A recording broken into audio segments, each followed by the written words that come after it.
Have you ever recently felt that something profound is about to happen? Something that can't be explained by the news, by logic, or by statistics? Perhaps it's that premonition in the air, as if the planet itself is breathing differently. The clocks mark the same time as always, but time seems different. There's a sense of urgency and mystery, as if the whole world is being prepared to cross an invisible bridge, and no one can return the same way afterward. It's as if a silent voice is saying, "Wake up. What was, will no longer be."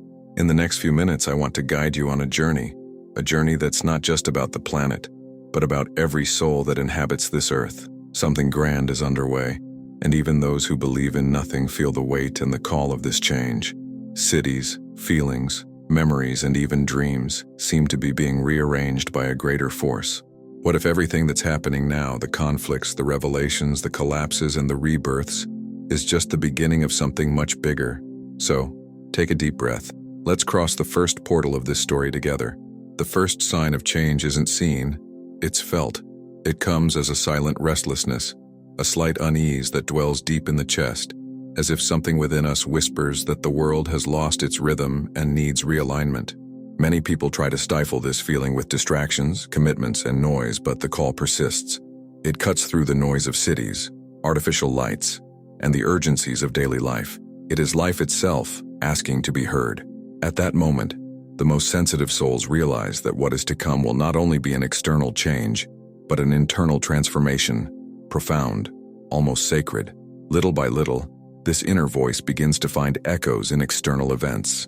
Natural disasters, instability, social tensions, and a collective feeling that the old world is crumbling. But this crumbling is not punishment, it is purification. Everything built on selfishness and illusion needs to collapse to make room for what is true. Nature, tired of being ignored, begins to respond. The climate changes, the waters rise, and the air carries a different energy. And, in the midst of all this, humankind is invited to do the same, to leave behind the mask of control and return to its essence. Those who heed the call feel a mixture of fear and hope. Fear, because it's impossible not to fear the unknown. Hope, because deep down they know that destruction can also be a rebirth. It's as if we are facing a great cycle that is closing so that another can begin. Every chaotic news story, every personal rupture, every loss is a piece of a cosmic puzzle that points to the same place: awakening. And this awakening doesn't happen collectively if it doesn't first occur in each individual. The world changes when you change. This first stage is the invitation, an invitation that arrives subtly, a desire to change cities, to distance oneself from oppressive environments, to seek silence, to rethink what truly matters. Sometimes the call manifests as weariness, as if the soul were screaming, "I can't stand living on autopilot anymore." It's not weakness, it's a sign of adjustment. When something great is about to be born, the body and spirit feel it before they understand. This existential fatigue is the harbinger of a new rhythm being established on Earth, a slower, truer, and profoundly human rhythm. Therefore, if you are hearing this call, don't run away. Listen, it's not about fear, but about attunement. The invisible is moving, and those who stop to listen will realize that this journey is not meant to destroy, but to reveal what has always been hidden, the true nature of humankind. It is the beginning of the return to essence, and only those who are awake will realize that the first step of global change happens within themselves. Before something grand happens, the whole world seems to hold its breath. It's a kind of silence that isn't an absence of sound, but a presence of expectation. The streets remain crowded, the clocks keep ticking, but there's an invisible pause in the air, an interval between what was and what will be. This silence manifests itself both inside and outside people. Inside, emotions fluctuate, as if the body knows it needs to prepare for something greater. Outside, time seems to stretch, and even chance begins to seem orchestrated. It is in this void between sounds that the world reorganizes itself, and it is also there that the most sensitive souls learn to hear what has never been said in words. During this period, many people feel confused. This is natural, because the silence of transition disarms everything the ego tries to sustain. Projects seem stalled, relationships become uncertain, paths that once seemed obvious lose their luster. And in the midst of this whirlwind disguised as calm, a question arises that echoes, what truly has value? This question is dangerous and liberating at the same time. because it forces the soul to shed the superfluous and face the essential. The silence before the storm is the time of truth, where appearances dissolve and intentions are revealed. In this void, the universe rearranges destinies. It's not punishment, it's adjustment. Often what we call loss is merely displacement, an invisible push in the right direction. People drift apart, others draw closer, opportunities arise out of nowhere, and coincidences multiply. What seemed like chance begins to reveal synchronicity. It is at this point that some realize that the world is not collapsing, it is merely removing masks. And silence is the backdrop to this revelation. It is the space where the invisible works to rearrange the visible, preparing the ground for something that no one can yet describe, but everyone, on some level, feels. This interval also brings discomfort, because it demands trust in the invisible. The mind cries out for answers, but the heart whispers, "Hold on, everything is being prepared." It's difficult to accept when you can't see the purpose, but it is precisely there that faith is born. Not blind faith, but the kind that blossoms when everything seems uncertain.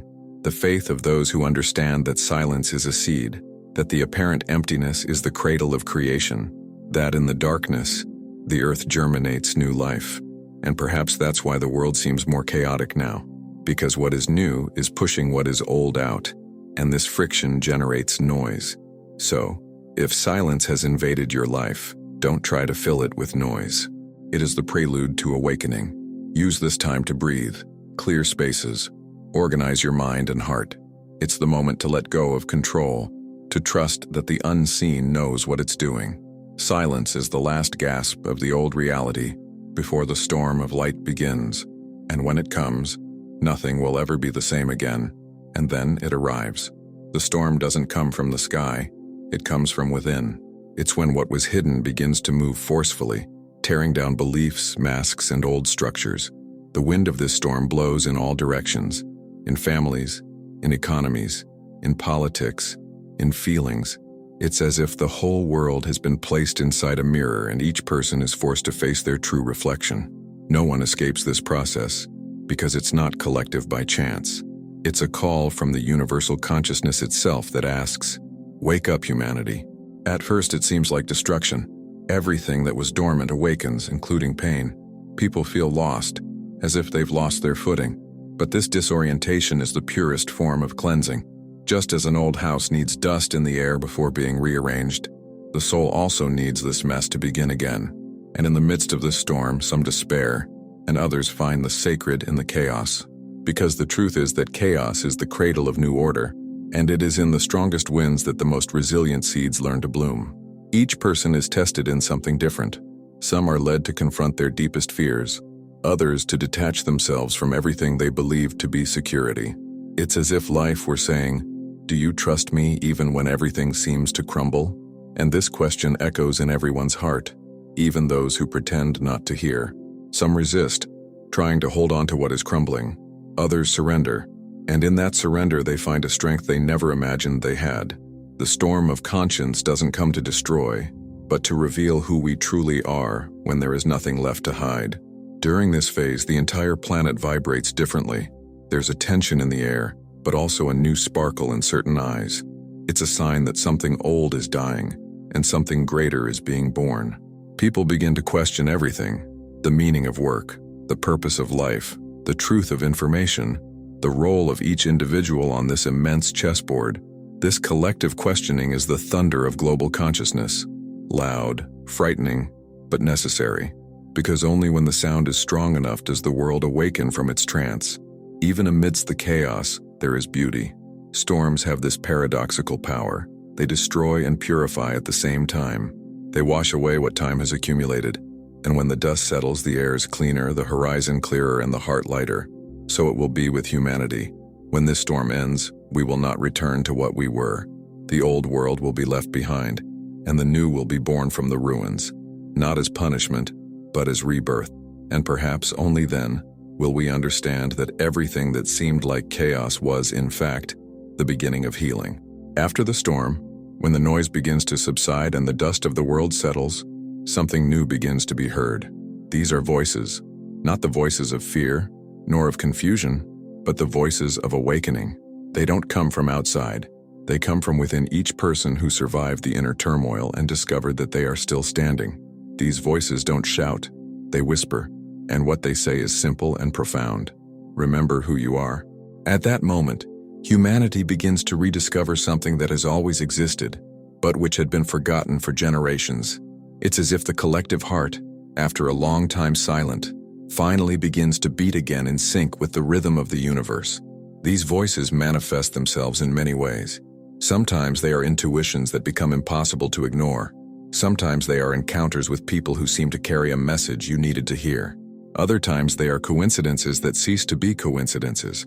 Life begins to speak to each person in their own language, and those who pay attention realize that the invisible is communicating in an increasingly direct way. These are subtle calls to live with more truth, more love, more coherence. The awakening doesn't happen in one place. It spreads like a silent wave, connecting minds and hearts that have never met, but that vibrate with the same purpose. At first, these voices are confusing because they compete with the noise of routine. The mind tries to understand, rationalize, prove, but the awakening doesn't happen through logic. It happens through remembrance. It's a spiritual recollection, a kind of ancient memory that emerges, making each person feel they already knew all of that. They had only forgotten. And when this memory awakens, something changes. Priorities are reversed. What once seemed urgent loses importance, and what was once ignored, like the simple act of breathing, observing, embracing, listening, becomes sacred. It's a realignment with the essential. These voices also reveal a new kind of courage. Courage to change course, to leave behind what no longer resonates, to face the fear of judgment and follow one's own calling. People begin to act differently, to speak more clearly, to live with more purpose. The inner transformation becomes contagious. When one soul awakens, it awakens others around it. Thus, humanity begins to light up like a field of stars, each one illuminating a piece of the collective darkness. And at that moment, something beautiful happens. Fear begins to lose its power, because when many awaken together, the invisible becomes palpable. Love takes shape, and hope ceases to be a concept and becomes a presence. It is the beginning of a new kind of civilization, not made of walls, but of bridges, not sustained by power but by consciousness. The voices of awakening are the breath that announces the dawn after the long night of the soul, and whoever listens with an open heart knows the dawn has already begun. But every dawn brings to light the shadows of the previous night. As the awakening spreads, the entire planet enters a kind of spiritual crisis, not in a religious sense, but an existential one. It is the crisis of the collective soul. When a global consciousness begins to emerge, it must confront its own demons. Wars, injustices, greed, and imbalance are not merely human failings. They are symptoms of a deep pain, an open wound in the soul of the world. And now that wound is being exposed. Everything that has been swept under the rug of history is beginning to emerge forcefully, demanding to be healed. It is painful, but necessary. In this process, we see nations in conflict, systems crumbling, institutions losing credibility, and ordinary people feeling that nothing makes sense anymore. It's as if the whole world is undergoing forced therapy, a giant mirror being held up to humanity. Suddenly, we realize how far we've drifted apart, how much we've neglected the earth, how much we've traded the essential for the superficial. The collective soul is exhausted, and when a soul reaches its limit, it screams. It is this scream that we are hearing now, a plea for reconnection, for meaning, for truth. But there's a paradox here. This pain is also a birth. The global crisis is the birthing process of a new consciousness. Just as the body experiences contractions before giving birth, the planet is contracting, expelling the old to make room for the new. That's why tensions are rising, polarizations are growing, and extremes are colliding. It's the last gasp of an era that is ending. In the midst of the confusion, many people believe the world is ending, but in reality it is being recreated.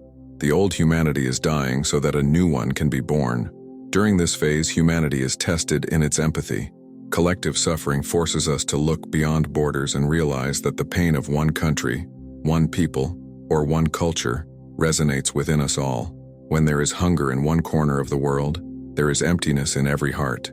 When there is destruction in one place, there is mourning throughout the earth. This recognition is the first step towards healing. It is not possible to heal the world without feeling its pain. And that is why so many hearts are more sensitive now. It is the spirit of the planet asking to be felt, not just understood. Even within this crisis, a silent force is growing. Small acts of kindness, supportive communities, movements seeking balance, ordinary people choosing to help instead of judge. All this is light shining through the cracks in the chaos. The collective soul is beginning to remember its essence. We are one body, breathing under the same sky. And it is this remembrance that will prevent total collapse. Pain, however great it may seem, is a sign that humanity still feels. And as long as there is feeling, there is hope. When the light begins to grow within a human being, it inevitably illuminates the parts that were hidden. It is at this point that many feel fear and try to retreat, because what emerges is neither beautiful nor easy to face. These are old pains, guilt, resentment, memories that time has not erased but only hidden under layers of haste. The encounter with the shadow is the moment when each person needs to look at themselves and recognize what they have created, what they have nurtured, and what they need to release. The entire planet is going through this now, a global mirror showing what has been swept away for centuries. This confrontation is inevitable, because there is no healing without truth, nor birth without confronting the darkness. The shadow is not the enemy. It is the archive where we keep everything we cannot deal with. It is the cemetery of unlived emotions, of stifled dreams, of regrets. When the shadow emerges, it does not come to punish us, but to free us from what we pretended not to see. The problem is that it does not speak in words. It manifests itself in crises and conflicts and repetitions of patterns. That is why the world seems to revolve around the same mistake, like a scratched record. Humanity is reviewing its own collective shadow, and each one is called to do the same within themselves. Only then can the new be born clean. This encounter demands courage and humility. Courage to look at what hurts, and humility to recognize that no one is completely light, nor completely darkness. Within each of us there is a field where both coexist, and true wisdom lies in integrating them. It's not about eliminating the shadow, but about understanding it and transforming it into strength. When you can face your own darkness without running away, it loses its power to dominate you, and something magical happens. Fear is transformed into understanding, and what was once weakness becomes a source of compassion for oneself and others. In the outside world, this stage manifests itself in a similar way. Countries, religions, governments, and institutions are being forced to look at their shadows. Corruption, lies, abuse, and inequality are not new. They have simply become impossible to hide. It is the same process on a global scale, the light revealing the shadow. As painful as it may seem, this is a good sign. It means that humanity is finally willing to see, and when it sees, something can change. Blindness was the real danger. Revelation is the beginning of healing. If you feel the shadow emerging in your life, through conflicts, losses, or anxieties, do not fear. This is a sign that you are ready. The shadow only appears when the heart has the strength to deal with it. And in the end, the encounter with the shadow is not the end of the journey, but the secret passage to freedom, because only those who cross their own darkness can finally see the light without fear. After confronting the shadow, comes the crumbling of illusions. This is one of the most difficult phases of the journey, because it involves profound detachment. Everything that was sustained by appearances, control, or fear begins to crumble. Relationships based on convenience dissolve, rigid beliefs break down, social systems built on exploitation begin to reveal their cracks. What once seemed stable now trembles. But unlike collapse, this shaking has a purpose: to free the world from lies. It is the moment when the veil falls, and humanity needs to face what it truly is, not what it pretends to be. In this process, many feel lost. The sensation is one of emptiness, as if the ground had disappeared, and in a way it has. The old ground. The new one has not yet formed. It is the interval between one breath and another, the space between the end and the beginning. Illusions were like crutches that supported the old life. The illusion of control, of security, of permanence, of separation. Now these crutches are breaking, and humanity needs to relearn to walk on its own 2 feet. It is a painful but liberating learning process. What collapses is not punishment, it is cleansing. What disappears was not real. The fall of illusions also reveals how much we have been conditioned to believe in collective lies. Lies about what success is, what love is, what power is. We discover that almost everything we pursued was a reflection of the fear of not being enough. And then the void emerges, that silent space where the ego tries to scream, but finds no echo. This is the most sensitive point of the journey, the instant when everything that was false disappears, and the human being needs to look at themselves without any mask. It's frightening, but it's also the first moment of true authenticity. Meanwhile, the planet continues to reflect the human process. Markets collapse, political systems become exhausted, official truths are questioned. Everything that was sustained by greed begins to crumble because it no longer vibrates with the new frequency of the earth. Change is inevitable, and the more we resist, the more painful it becomes. But those who observe closely realize that, behind the ruins, sprouts are emerging. These are new ideas, new values, new ways of living together. The collapse of illusions is, in fact, the seed of authenticity. Therefore, if you feel you are losing everything you believe to be right, breathe. You are not being punished. You are being freed. Illusions fall so that truth can breathe. It is the phase in which humanity learns to see without filters, to love without exchanges, to live without masks. And when this happens, something extraordinary begins. The real emerges.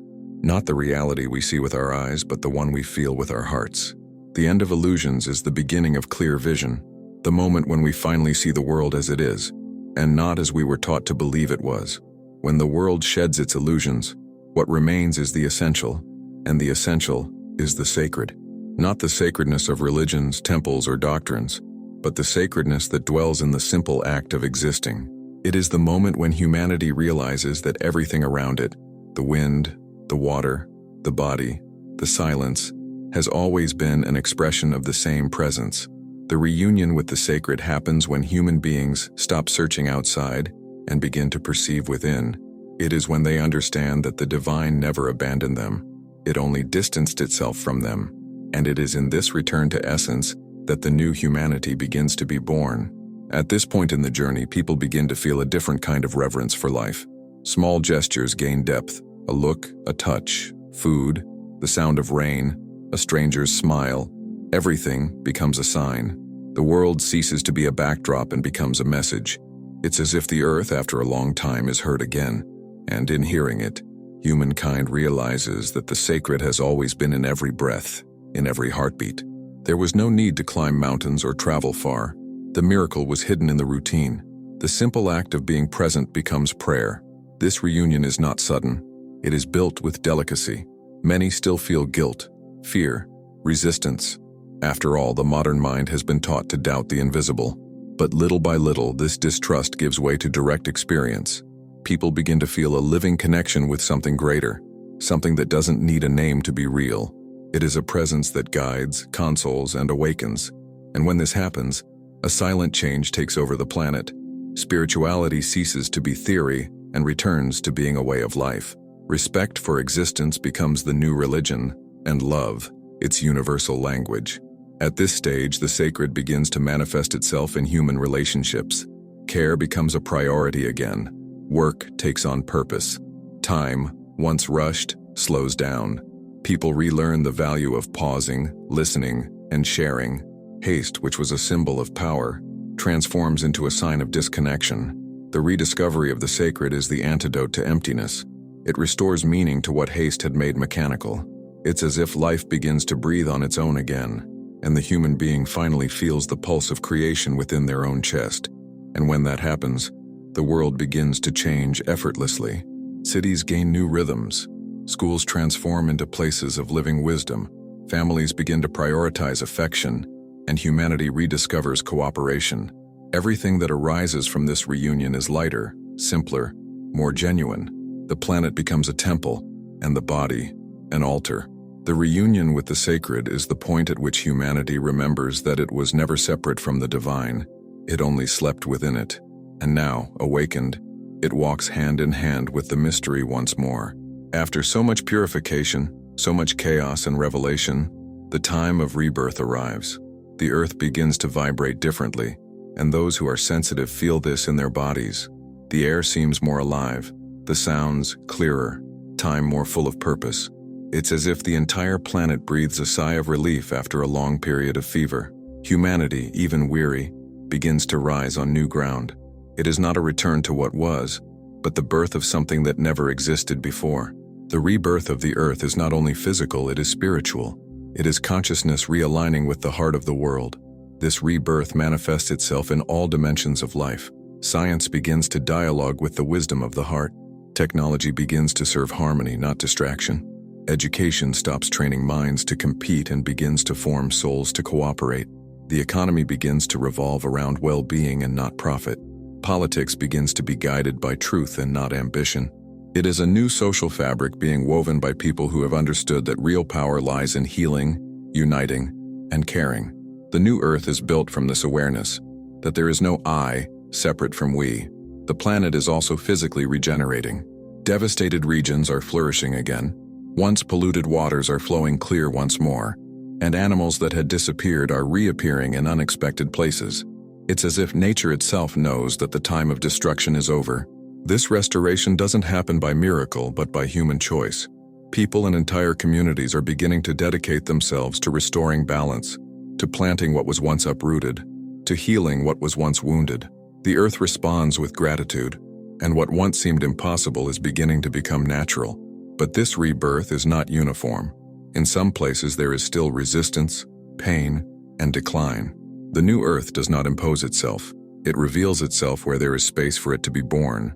Therefore, each person is called to be a fragment of this new world. Every gesture of care, every conscious choice, every word spoken with love is a seed planted in this new soil. The rebirth of the planet is not a distant event. It is a process that begins in every awakened heart. What changes within, transforms without. What heals in one, echoes in many. Thus the new earth flourishes, from the inside out. And when we look back, we will understand that all suffering had a purpose, to lead us to this point. The earth that is reborn is a reflection of humanity that has healed. And this healing is the greatest miracle of existence. It is the moment when the planet and its children reunite as one being, breathing in harmony, walking lightly, and building a future that honors life in all its forms. This is the new cycle that begins, not the end of times, but the beginning of an era in which love, finally, is the most powerful force on Earth. With the rebirth of Earth, new alliances are beginning to form. These are not political alliances, nor agreements written on paper. They are silent pacts, woven in the vibration of the heart. People from distant places, from different cultures and histories, are beginning to recognize each other without words. It is as if souls who had promised to meet centuries ago are finally reuniting now, guided by the same purpose, to sustain the new light that is born on the planet. These alliances are not driven by self-interest, but by harmony. When two or more consciousnesses vibrate at the same frequency, the force that arises is indestructible, and it is this force that is beginning to reshape the destiny of the world. These new groups of light gather in an almost organic way. Some create cooperative communities, others form healing networks, still others come together simply to pray in silence and radiate presence. Each group has its own form, but all share the same spirit, that of serving transformation. They are the new guardians of balance, ordinary people with invisible but powerful missions.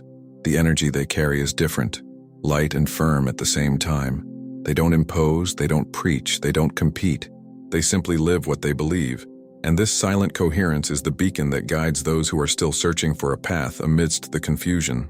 These alliances also break down old boundaries. Men and women who once saw each other as opposites begin to walk side by side, recognizing that the strength of one complements the other. Peoples who once clashed discover that the true enemy was never the other, but ignorance. Science and intuition begin to dialogue. Reason and emotion become allies. Everything that was separate begins to unite. This is the hallmark of the new era. Unity without uniformity. Diversity is no longer seen as a threat, but as a symphony.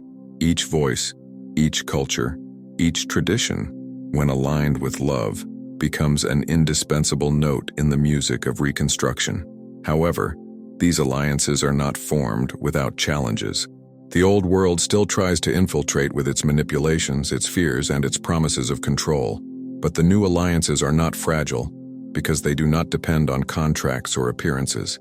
They are sustained by truth, and truth cannot be corrupted. When there is transparency, the light remains. When there is humility, power flows. When there is love, purpose is renewed. This is how the new groups resist the forces of dispersion, establishing themselves not in the strength of words, but in the vibration of the awakened heart. These alliances are the invisible foundations of the new world. They are scattered everywhere, in small villages, in large cities, in families, in simple projects. And they all have something in common: the genuine desire to serve life. They are seeds of unity. They don't need to be seen because what they do is felt, not displayed. It is because of these silent connections that the planet will continue to balance itself even amidst turbulence. The new alliances of light are, at their core, a living reminder that love, when shared, is the greatest transformative power that exists. At a certain point in the journey, when humanity has grown weary of looking only outward for answers, a silent call arises from a much deeper place. It doesn't come from the heavens, nor from the cities, nor from the voices that dominate the world. It comes from beneath our feet. It is the call of the inner earth. It is the voice of the living planet, pulsating beneath the soil and within the body of each of us, asking us to remember who we are. This call is not heard with the ears, but felt with the soul. It arrives as a nameless longing, an impulse to return, an inexplicable desire to be closer to the essential. The earth, tired of being treated as a mere backdrop, begins to reveal itself as a mother and calls her children back to her heart. Whoever hears this call feels a sudden change of direction. Everything that previously seemed urgent loses importance. The body craves silence, the heart craves nature, the mind craves rest. The person begins to long for the simple things: the touch of water, the smell of wet earth, the sound of the wind. It's as if something within them remembers a time when the world was still alive and sacred. This memory awakens a forgotten tenderness, and with it comes the realization that the planet is not outside. It is inside. Each heartbeat is the echo of a larger beat, that of the world itself. The earth breathes through us, and each human breath is a silent conversation with the whole. By heeding this call, humankind begins to perceive the invisible connections that sustain life. Food ceases to be merely matter and becomes a blessing again. The body ceases to be a machine and becomes a temple. Time ceases to be a race and becomes a cycle again. This reconnection changes everything: choices, habits, values. It's as if a new intelligence begins to guide living, an ancient wisdom that doesn't come from books, but from the spiritual memory that lay dormant in our cells. The planet begins to teach again, and those who listen learn that the earth speaks in signs and rhythms, in coincidences, in winds, in intuitions. It doesn't shout, it whispers. And those who learn to listen to this whisper discover a power that no technology can replace. The call of the inner earth is also a mirror that reveals what needs healing. It shows how far humanity has strayed from nature, how much we have become ill from forgetting the simple things. Our cities are a reflection of a mind that has lost contact with the body. Our illnesses are a reflection of a soul that has forgotten the earth. Therefore, the return is urgent, but it should not be done with guilt. It should be done with gratitude. The planet holds no grudges. It only awaits the reunion. Every act of care, every gesture of reconnection, every conscious choice is a request for forgiveness transformed into action. It is in this gesture that true balance is born, the kind that comes not from imposition but from harmony. And when this call is answered en masse, the planet responds. The Earth's vibration rises. Ecosystems begin to regenerate. The climate begins to calm down and life resumes its natural course. It's not magic, it's synchronicity. The human heart and the heart of the earth beat together again, and in this rhythm a new time emerges. It is the beginning of a civilization that understands that caring for the world is caring for oneself, that respecting the land is respecting one's own blood, that listening to the planet is listening to one's own spirit. The call of the inner earth is, at its core, the call of home, the final invitation to become whole again, before the noise of the old world makes us forget once more who we truly are. After heeding the inner calling, the harvest time arrives. Everything sown during the chaos, the silence, and the awakening now begins to bear fruit. The harvest is not a reward, it is a consequence. Every gesture, every choice, every conscious intention generates a seed, and now, these seeds sprout. For some, the field is fertile and full of flowers. For others, the crops show how much more care is needed. The universe is just, and the harvest time delicately reveals the reflection of what each one has cultivated within themselves. It is a time to look at one's own fruits and understand that nothing is by chance. Harvest time is also a time of learning. Many realize they planted hastily and harvested exhaustion, that they sowed control and reaped frustration, that they insisted on ignoring their own hearts and now reap emptiness. But even these bitter fruits have a purpose. They teach. The harvest is a mirror. It shows what needs to be transformed for the next cycle. And if there is regret, it doesn't come as punishment, but as wisdom. What seems like a failure today becomes experience tomorrow. Life wastes nothing. Everything serves growth. Everything is a seed of something greater that is still germinating. In the collective realm, the harvest manifests itself in great movements of revelation. Humanity is beginning to see the results of its actions. Climate imbalance, economic crises, emotional illnesses, all these are harvests of centuries of disconnection. But at the same time, there are also fruits of light, sustainable technologies, supportive communities, awakened people who are lovingly rebuilding what was once destruction. The planet is clearly showing what works and what no longer works. It's as if the Earth itself were saying, "Look what you have created. Now choose what you want to continue feeding." The harvest also brings unseen blessings. Those who have sown patience, faith, and kindness begin to feel an inexplicable lightness. Time seems to conspire in their favor. Doors open, paths align. Life begins to generously return what was given with love. This reciprocity is the natural law of the new era. Nothing is lost. Everything returns. And the more humanity understands this, the more abundance there will be. Not the material abundance of the old world, but the abundance of purpose, peace, and communion. And finally, the harvest is a reminder. The cycle never ends. Every harvest prepares for a new sowing. What you learn now will be the foundation of what is to come. The planet, in its infinite wisdom, is teaching us the rhythm of existence, planting, caring, harvesting, giving thanks, and starting again. With each cycle, consciousness expands, the heart matures, and humanity gets a little closer to the balance it has lost. The time of harvest is the time of truth, the moment when the invisible becomes visible, and life shows, without judgment, the result of love or its absence. After the harvest, when the weight of the past no longer oppresses, and the gaze begins to open to what is to come, something shifts on the horizon. It is subtle, but unmistakable. The world begins to change its frequency. The colors seem different. The days have a different rhythm. People speak more slowly, and time ceases to run as an enemy, becoming instead a companion. It is the sign that we have arrived before. Doors to the new era. They are not made of stone, nor guarded by angels. They are portals of consciousness that open within each awakened heart. Only those who cross from within truly cross. Only those who renounce fear, haste, and the illusion of control can see these doors open. The new era is not a place, it's a state. It's the point where humanity begins to vibrate differently, less dense, lighter, more transparent. Where love ceases to be a concept and becomes practice, and compassion ceases to be a virtue and becomes instinct. Entering this new cycle is like learning to breathe again.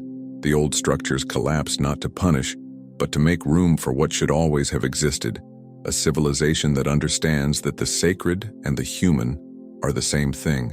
And the crossing between these two worlds happens now, not in a distant future, but in the instant that each person chooses to live consciously. Many feel fear at this point, and understandably so.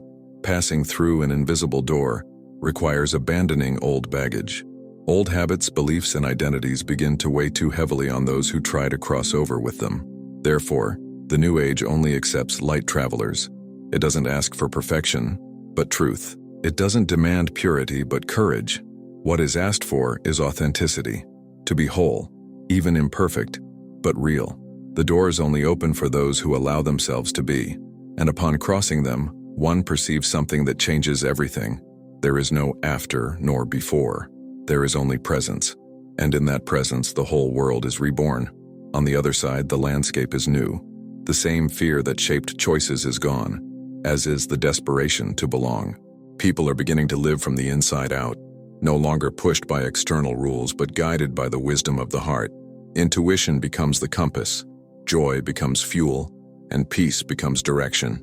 The planet vibrates more gently, and human relationships become bridges of growth, not arenas of dispute. Life flows again like a clean river after the rain. It is the beginning of a new humanity, not perfect, but awakened. And yet, the new time is not the end of a journey. It is the beginning of another cycle. The doors remain open for those who wish to cross, and each step taken by an awakened human being helps to illuminate the path for others. The journey continues, but now with more awareness, less pain, and more purpose. The doors of the new time remind us that all the darkness we have faced until now had a meaning, to teach us to see the light without fear. What is being born is a more sensitive, more just, and more vibrant civilization, the reflection of the planet's own soul awakening to itself. We've reached a point where words are almost insufficient. What comes next cannot be explained. It must be felt. It is the return of the light after so much pain, disorder, and reconstruction. The planet begins to shine from within. It's not physical light, but the luminosity of consciousness, a clarity that doesn't blind, but reveals. It is born first in small things, in kind gestures and spontaneous smiles and comforting silences. And suddenly, what was invisible begins to be perceived. There is a new gentleness in the air, a collective tenderness that seemed forgotten. The earth breathes along with humanity, and humanity finally begins to recognize itself as a living part of the earth. This light is the result of the journey. Every tear, every renunciation, every fall, and every lesson was necessary for it to emerge. Suffering was the chisel, and consciousness the polished jewel. Now the world begins to understand that everything was leading to this moment. The reunion between the human and the divine, between the visible and the invisible, between reason and mystery. It is the reconciliation of creation with itself. The return of the light is the return of remembrance, that we have always been luminous beings trying to remember who we were in the darkness of matter. In this new dawn, fear loses its power. Anger tires. Lies no longer find space to take root. Words begin to be used with more care, and silence is once again seen as wisdom. Life reorganizes itself according to another logic, that of vibration. What is true prospers. What is false dissolves. What is light flows, what is dense dissipates. And in the midst of all this, each human being is invited to be a beacon, because now the light does not come from outside, it comes from within. The time of dependence is over. The time of remembrance begins. The new earth doesn't need saviors, it needs awakened people. Men and women who look at the world with eyes that see beyond appearances and who act moved by compassion. This is the new force that will guide the planet. It is a silent but immense power, the power of those who choose not to repeat the mistake, who heal without revenge, who give without expecting anything in return. This is the true revolution, love in a conscious state. And when love becomes conscious, no darkness can resist for long. The light spreads effortlessly because it no longer needs to be imposed. It simply does. And so the journey reaches its highest point, the return of light, not to heaven, but to earth. Paradise was never far away. It was merely forgotten. Now, it manifests itself in every gesture, in every glance, in every soul that chooses to live awake. Humanity finally understands that the end of times was never destruction, but revelation. The world did not end. It simply began anew, clean, serene, and alive. If you've made it this far, it means you've crossed every threshold of this story with me. So, I ask you for a simple yet powerful gesture. Subscribe to the channel and write the keyword in the comments. Crossing. I want to see how many truly walked with me to the end, with open hearts and eyes turned towards the new dawn.